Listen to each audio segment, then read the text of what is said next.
నీకేం కాలేదుగా? తను నీ దుప్పటాక మాట్లాడుకుని నేను దాన్ని తీసేస్తాను. అసలు ఈ మంటలు ఎలా అంటున్నాయి? ఇప్పటి వరకు అంతా బానే ఉంది కదా, ఉన్నట్టుండి మంటలు. నేను ఇందాక చూశాను, ఒక డాన్సర్ తాను నీ కింద పడేసింది, మళ్ళీ తను అటువైపు వెళ్ళిపోయింది. నువ్వు బానే ఉన్నావు కదా? నీకేం కాలేదుగా? రిషబ్ తన్ని పైకి తీసుకెళ్ళు. వెళ్ళండి. వస్తాను.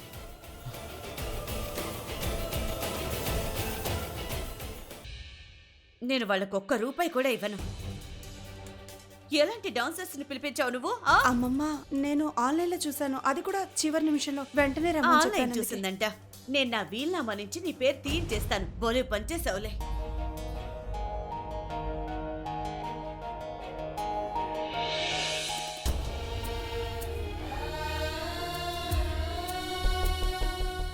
Are you okay? అమ్మా తను ఇప్పుడు బానే ఉన్నావు కదా? తనుజా, దెబ్బలేం తగలేదు కదా నీకు? ఎక్కడ మంటలు అంటుకోలేదు కదా? లేదు, నేను బానే ఉన్నాను. దేవుడి దయ వల్ల నీకేం కాలేదు. ఒకవేళ నీకు ఏదైనా అయ్యుంటే మన మీద వరకట్నం కేసు వేసేవాళ్ళు కదా మమ్మ. రిషబ్, నీకేమైనా పిచ్చి పట్టిందా ఏంటి? ఈ టైంలో కూడా నీకు జోక్స్ ఎలా వస్తున్నాయిరా? థ్యాంక్ యూ రిషి, నన్ను కాపాడినందుకు. అది నా బాధ్యత. నీకు ఇప్పుడు బానే ఉంది కదమ్మా? అమ్మమ్మ, నేను బానే ఉన్నాను. ఇక్కడి నుంచి వెళ్దాం పదండి. తన చుట్టూ ఉండి ఇబ్బంది పెట్టాల్సిన అవసరం లేదు. అందరూ పదండి. నువ్వు పదా. చూడండి, నేను తన దగ్గరే ఉంటాను. సరే అయితే పద.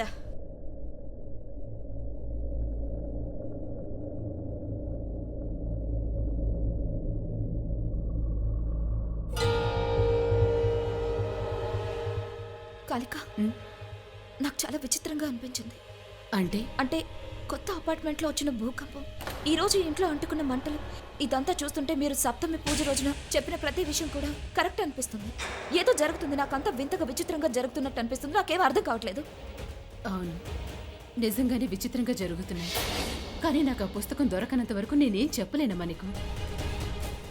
ఏం చేద్దాం?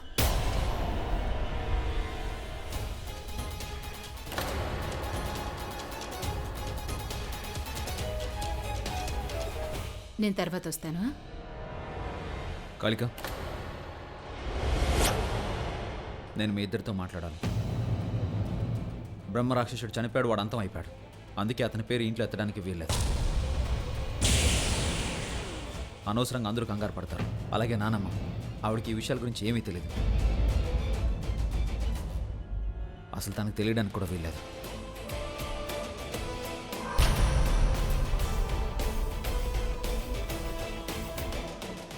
నేను తర్వాత వస్తాను.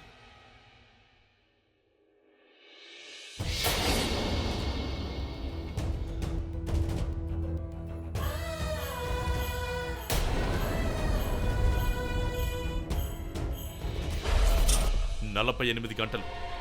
ఆ తర్వాత నీకు ఇవ్వాల్సిన డబ్బంతా ఇచ్చేస్తాను, అర్థమైందా? కానీ ఈసారి నువ్వు నా మీద గుండాలను పంపించావుంటే నీకు డబ్బు దొరకదు, అలాగే నేను కూడా దొరకని చెప్తున్నాను.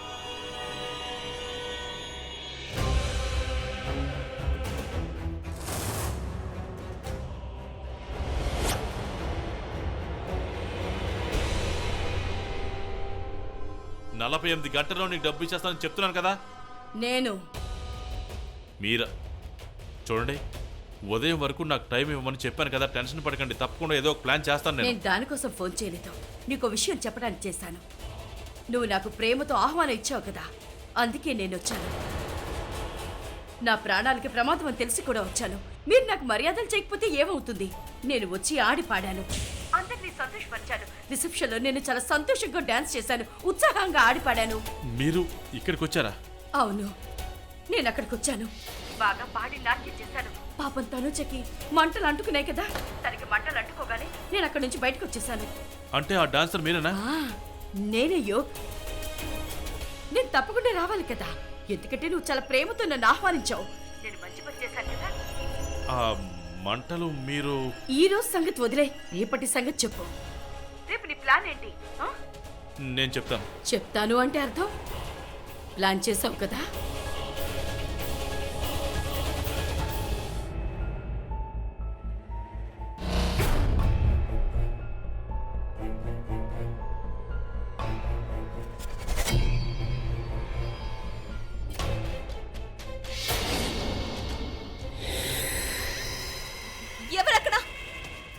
అక్కడెవరో ఉన్నారు.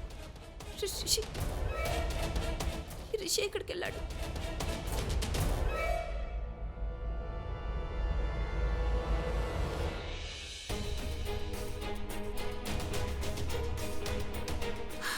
ఎక్కువగా ఆలోచించుకుతాను.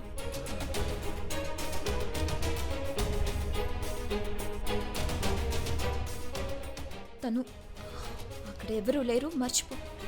ఎవరైనా ఉన్నా కూడా నీ మాట నమ్మడానికి ఎవరు సిద్ధంగా లేరు. ప్రత్యేకించి రిషి మొదలు పెడతారు రాక్షసి అని. నీకు పిచ్చి పట్టిందా? బ్రహ్మరాక్షసుడు చనిపోయాడు, నోరు మూసుకో పడుకో అంటాడు. అయినా తను చెప్పేది నిజమే. నేను నోరు మూసుకొని పడుకోవటం మంచిది, కానీ ఏం చేయను? చాలా భయం వేస్తుంది.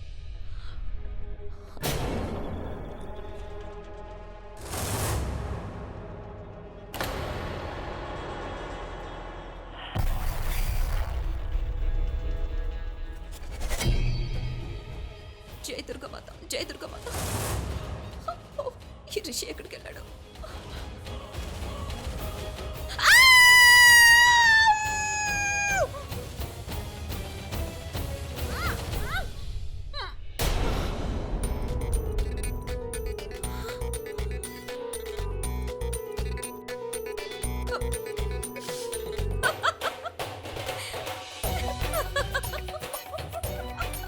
ఏంటి, నీకన్నా హాట్గా ఉన్నాను కదా?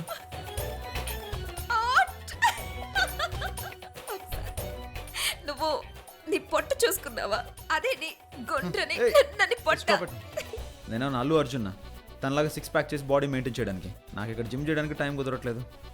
గులాబీ. గులాబీయా? గులాబీ. గులాబీలు అంటే నీకు ఎలర్జీ కదా? నువ్వు చెప్తున్నావు కదా బాడీ మెయింటెనెన్స్ లేదని. మెయింటైన్ చేయాలంటే బాడీ ఉండాలి కదా. చాలా ఆపరాక్షసి. పందెం కాసాం కదా, నువ్వు చెప్పింది నేను చేశాను. నోరు మూసుకొని పడుకో.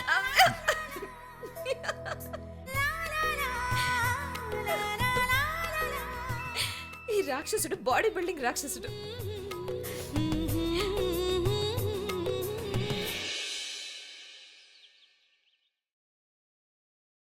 నైనా, నీ చేతికి ఆ దెబ్బెలా తగిలింది? అది అమ్మమ్మ నాకు కిచెన్లో పని చేస్తున్నప్పుడు తగిలినట్టుంది.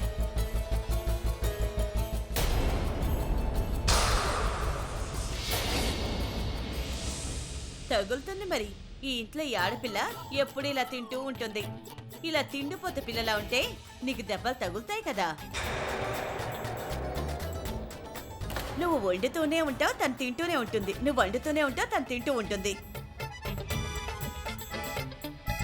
సరే పైకిలే, తన్ని కూర్చోనివ్వు. నువ్వందరికీ వడ్డించు. అత్తారింటికి వెళ్ళాక పుట్టింటి వాళ్ళ పరువు తీస్తావు. వెళ్ళు. నానమ్మ, నేను ఒకటి అనుకుంటున్నాను. ఏంటంటే రిషబ్ ఇంకా తనూజల పెళ్ళి అయితే అయ్యింది, కానీ వాళ్ళిద్దరూ హనుమూన్కి అయితే వెళ్ళలేదు కదా?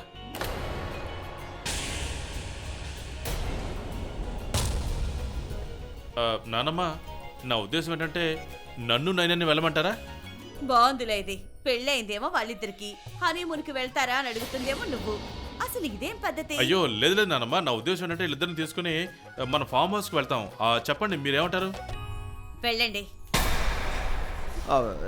నానమ్మ, తను కొద్ది రోజులు ఇక్కడ ఉండే అతిథి కదా.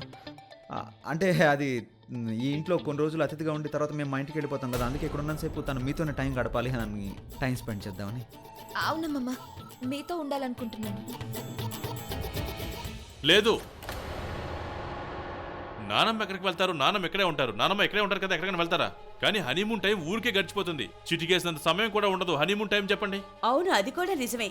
ఇంకో విషయం, రిషితో ఉంటే సమయం ఎలా గడిచిపోతుందో తెలియనే తెలీదు.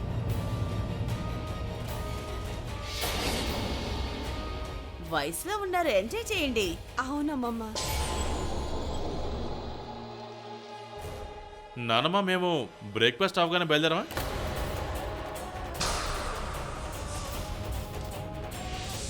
అలాగే. ఏంటి ఇప్పుడా? జయంతి, అమ్మమ్మ ఏం లేదు. వేదనయ్యకి వంట చేయాలని, ఇల్లు శుభ్రం చేయాలని చాలా కోరిక. అందుకే అంత కంగారు పడుతున్నాడు. అలాగా? నువ్వే ఇక్కడి నుంచి ముందు వెళ్ళాలి.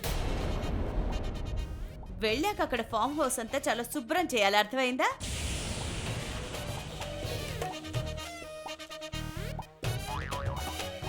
నేను ప్రయాణానికి ఏర్పాటు చేసేస్తాను. తప్పకుండా వెళ్ళు.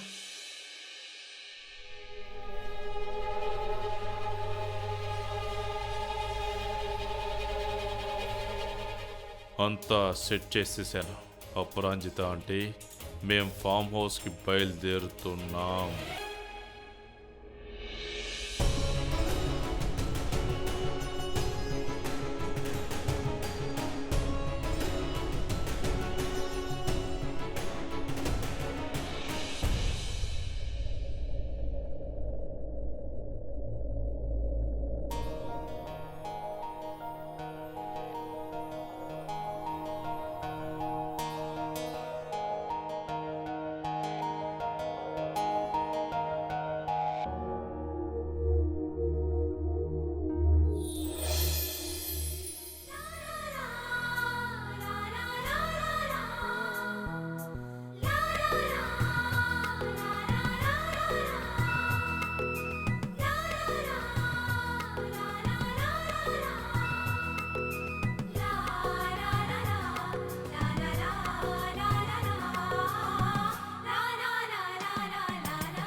తనుజ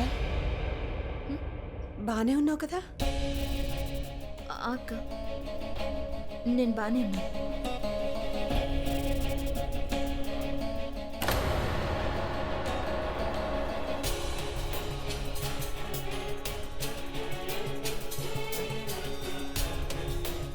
ఆ దెబ్బ గాయం గుర్తు నైనా అక్క విషయంలో ఏదో జరుగు కానీ ఏంటది?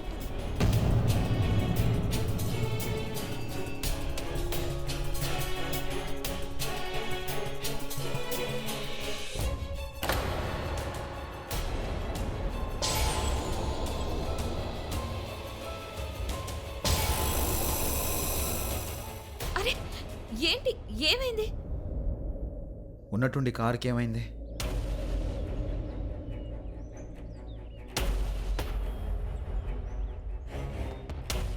ఏమైంది? Tyre puncture. ఓహో, టైర్ పంచర్. ఇప్పుడు ఎలా? సరే కష్టమే కానీ చుట్టుపక్కల మెకానిక్ ఏమన్నా దొరుకుతాడేమో చూస్తాను నేను. ఓకే అన్నయ్య.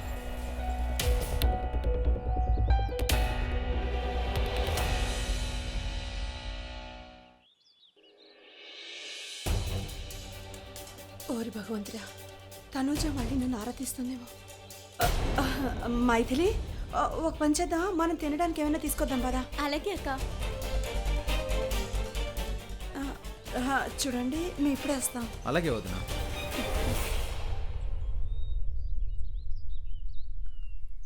రిషి, మీ ఇద్దరిలో ఎవరికి కార్ టైర్ మార్చడం రాదా? ఐ మీన్ ఇలాంటి చిన్న చిన్న పనులకు కూడా మెకానిక్ ని పిలవాలా ఏంటి? విషయం ఏంటంటే మేము మెకానిక్ కోర్స్ చేయలేదు. నువ్వు చేసావా? మీకు తెలియకపోతే వినండి, టైర్ మార్చడానికి ఎవరు మెకానిక్ కోర్స్ చేయాల్సిన అవసరం లేదు. ఈ పని చేయడానికి బాడీ కావాల్సి ఉంటుంది. ఓ, కానీ బాడీ బిల్డ్ చేయడానికి జిమ్ కి వెళ్లాల్సి ఉంటుంది. నువ్వు వెళ్ళవు కనుక సరే వదిలే, ఈ పని నీ వల్ల కాదులే. అరే నేను జిమ్కి వెళ్తాను, నేను టైర్ మార్చేస్తాను.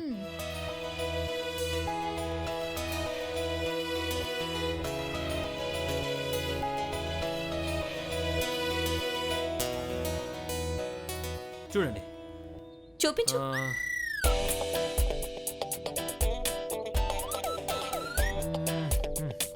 వదిలే వదిలే, నీ వల్ల కూడా అవ్వదు కనుక వదిలే. అయినా ఏం పర్లేదులే, కార్ చెడిపోయిన ప్రతిసారి మనం కార్లో నుంచి దిగుతాం, ప్రతిసారి రోడ్ మధ్యలో నిలబడతాం, మెకానిక్ కోసం ఎదురు చూస్తాం. ఈసారి కూడా అలాగే చేద్దాం, కంగారు పడకు, ఏం పర్లేదు.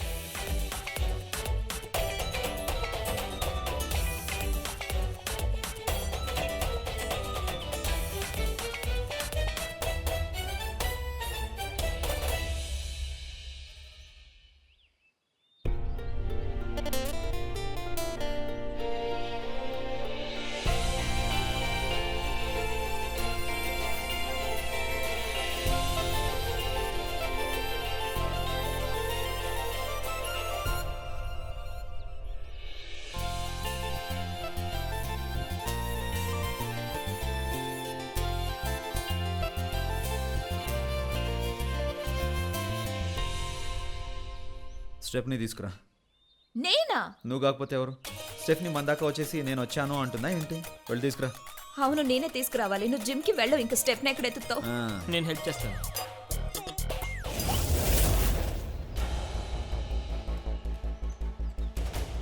ఈ అపరంజిత అంటే ఎక్కడున్నారు?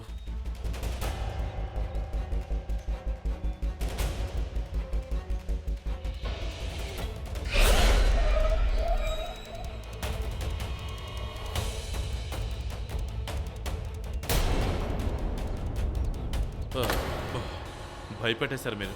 సరే సరే, అపరంజిత అంటే చూడండి, మా కార్ అక్కడ ఉంది. మేము 2 గంటల్లో ఫామ్ హౌస్కి వెళ్ళిపోతాం. అలాగే ఇది తీసుకోండి. అపరంజిత అండి, ఇది డూప్లికేట్ తాళం. ఓకే.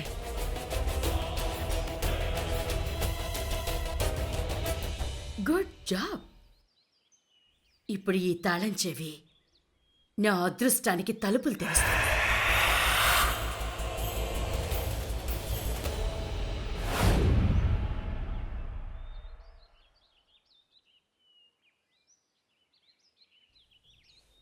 అయిపోయింది. ఇలాంటి చిన్న చిన్న పనులు ఎవరైనా చేయగలరు. ఎటు చూడు వేద్, యోగా నీకు ఫోన్ చేసి మెకానిక్ని పిలవాల్సిన అవసరం లేదని చెప్పేసాయి. ఓకే.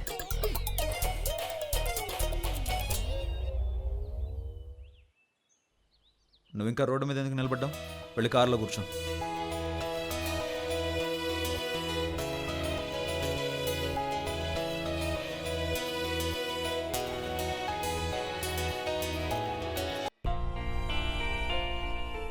హే వేద్, వీటిని స్టోర్ రూమ్ లో కట్టేసిరా. ఓకే? చూడండి, స్నాక్స్ రెడీగా ఉన్నాయి, అందరూ తొందరగా రండి. Wow, super. పన్నీర్ చల్లగా అయిపోతాయి, తొందరగా రండి అందరూ. పన్నీరా? ఏంటి, చికెన్ మటన్ తీసుకురాలేదా? మనం ఇక్కడ పన్నీర్ తినాలా? నూడిల్స్ తింటారా? చాలా బోరింగ్గా ఉంది. తను ఇవి తినొచ్చు రిషబ్, కదా. నీకు బోర్ కొట్టకూడదనే నేను ఇవి తీసుకొచ్చాను. ఇదిగో ఒక గ్లాస్ తాగు. నాకు మరీ అంత బోర్గా ఏం లేదు. అబ్బా, కొంచెం తాగు రిషబ్, పర్లేదు. తీసుకో. కాలేజీ రోజులు మర్చిపోయావు రిషబ్. 3 లెక్క పెట్టి తాగుదాం. ఓకే. ముందు చేర్చి చెప్పు. 1 2 2 3. 3. ఏం చేస్తున్నారు మీరు? సరదాగా ఏదైనా గేమ్ ఆడుకుందాం రండి. ట్రూత్ అంటే చాలా సరదాగా ఉంటుంది. అవును, రండి. అక్క ఇలా రండి, కింద కూర్చోండి. రండి రండి రండి, కూర్చోండి. మీరు కూడా రండి. రిషి, ప్లీజ్ కింద కూర్చో, దయచేసి ఇబ్బంది ఒక్క నిమిషం, ఏంటిదంతా? ట్రూత్ అంటే ఎలా ఆడాలో నేను ఎక్స్ప్లెయిన్ చేస్తాను కదా. రండి రండి, తొందరగా రండి, కింద కూర్చోండి. సరే సరే, కూర్చోండి కూర్చోండి. రండి రండి. వస్తున్నాను. ఓకే సరే. Okay okay. మ్, సో ఈ బాటిల్ ఉంది కదా, నేను దీన్ని రౌండ్ గా తిప్పుతాను. దీని మూత ఎవరి వైపు ఆగుతుందో వాళ్ళు ట్రూత్ లేక డేర్ రెండిట్లో ఏదో ఒకటి కోరుకోవాలి. దీని బ్యాక్ ఎవరి వైపు ఆగుతుందో వాళ్ళు ప్రశ్నలు వేస్తారు. వాళ్ళు ఏది అడిగినా సరే మూత వైపు ఆగిన వాళ్ళు సమాధానం చెప్పాలి. హే, బోర్గా ఉంది. కానీ ట్రూత్ బోరింగ్ గా ఎప్పుడూ ఉండదు. Okay?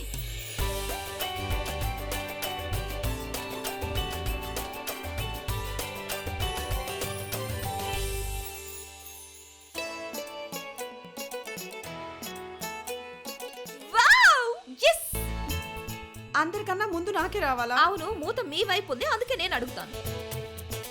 Truth or dare? Truth. ఎందుకంటే నాకు తెలుసు, ఒకవేళ నేను డేర్ అని కోరుకుంటే అప్పుడు ఖచ్చితంగా నువ్వు నన్ను ఏదైనా భయంకరమైన చోటికి పంపిస్తావు కదా, అందుకే ట్రూత్.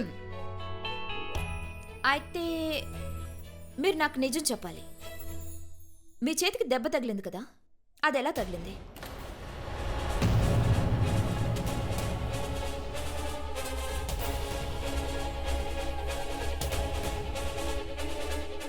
దెబ్బ?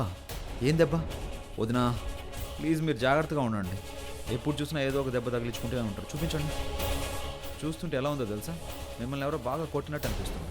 రిషబ్ తను ఎప్పుడు పడుతూ లేస్తూ ఉంటుంది. ఏం లేదు, కొన్ని రోజుల కిందట కింద పడిపోతూ టేబుల్ పట్టుకుంది. ఇంతలో టేబుల్ దాని మీద పడింది.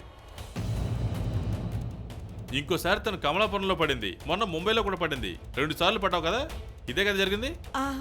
అవును, అదే, ఇదే ఇదే ఇదే.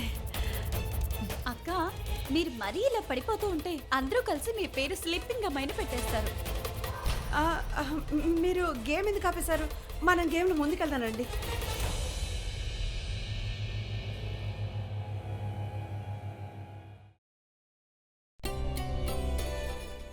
రిషబ్, అవును రిషబ్, ఇప్పుడు నీ వద్దు.